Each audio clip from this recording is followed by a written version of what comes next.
Motivation ne suffit pas. L'histoire qui va te faire choisir la discipline. Dans la vie, beaucoup de personnes veulent réussir, mais restent bloquées, car elles confondent la petite étincelle de la motivation avec la force lente de la discipline. Elles regardent des vidéos inspirantes, se sentent gonflées d'énergie pendant quelques minutes, puis les vieilles habitudes reviennent et leur quotidien reste exactement le même.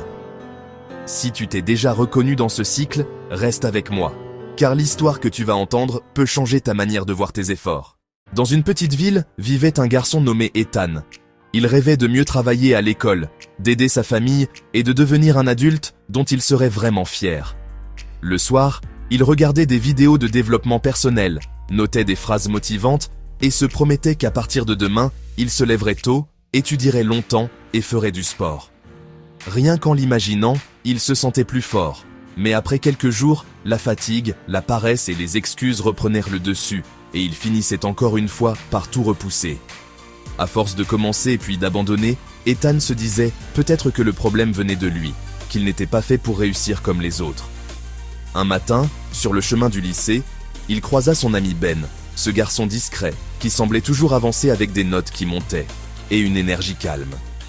Intrigué, Ethan lui demanda comment il faisait pour rester régulier, alors que lui se sentait vidé au bout de quelques jours seulement. Avant même que Ben ne réponde, prends une seconde. Si tu veux vraiment progresser dans ta vie, pense à t'abonner à cette chaîne et à activer la cloche. Cela donne de la force au projet et nous permet de continuer à te proposer des histoires utiles. Et n'oublie pas de regarder le lien dans la description pour découvrir le jeu concours en cours sur la chaîne. Ben expliqua ensuite qu'il ne comptait pas sur la motivation, qu'il s'appuyait sur quelque chose de plus simple et de plus solide, une habitude quotidienne, la discipline. Pour lui, la motivation était comme un invité qui vient quand il veut, alors que la discipline était un engagement qu'il honorait chaque jour, qu'il en ait envie ou non. Ethan restait perplexe, alors Ben lui proposa de le retrouver le lendemain, avant le lever du soleil près de la rivière qui traversait la ville. Le lendemain matin, Ethan se leva difficilement, mais y alla quand même.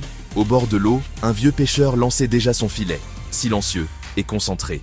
Il venait ici tous les jours, à la même heure, qu'il fasse froid, qu'il pleuve ou que le soleil brûle. Certains jours, il ramenait beaucoup de poissons, d'autres jours seulement quelques-uns, et parfois rien du tout. Pourtant, il continuait parce que sa famille comptait sur lui, et qu'il avait choisi cette responsabilité. Il expliqua que s'il se fiait seulement à son envie, ou au beau temps, il viendrait rarement. Il n'aurait plus de quoi nourrir les siens, et il perdrait aussi le respect de lui-même. Puis il ajouta que la motivation ressemblait à un éclair qui illumine le ciel quelques secondes, tandis que la discipline ressemblait à une flamme calme qui brûle jour après jour, même quand personne ne la voit. Il parla aussi d'un fermier qui avait planté une graine de bambou, l'avait arrosée et protégée pendant plusieurs années sans voir sortir la moindre tige de la terre. Les voisins se moquèrent de lui. Pourtant, il continua patiemment jusqu'au jour où, en quelques semaines seulement, le bambou devint immense, comme si tout avait poussé d'un seul coup.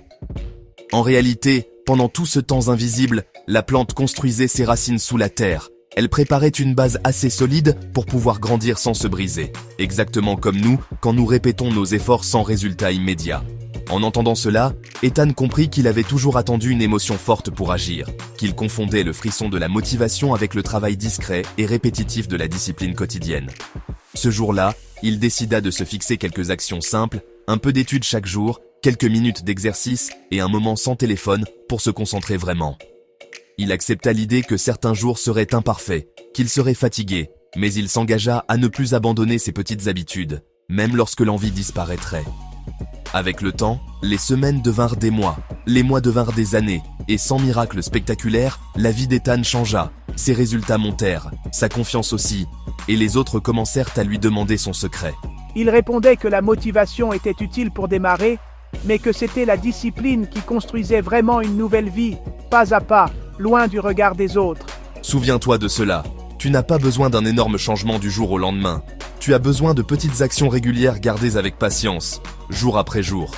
Et si tu choisis aujourd'hui une chose simple à faire pour toi-même, et que tu la répètes demain, puis après-demain, alors ta propre histoire commencera à changer, lentement mais sûrement.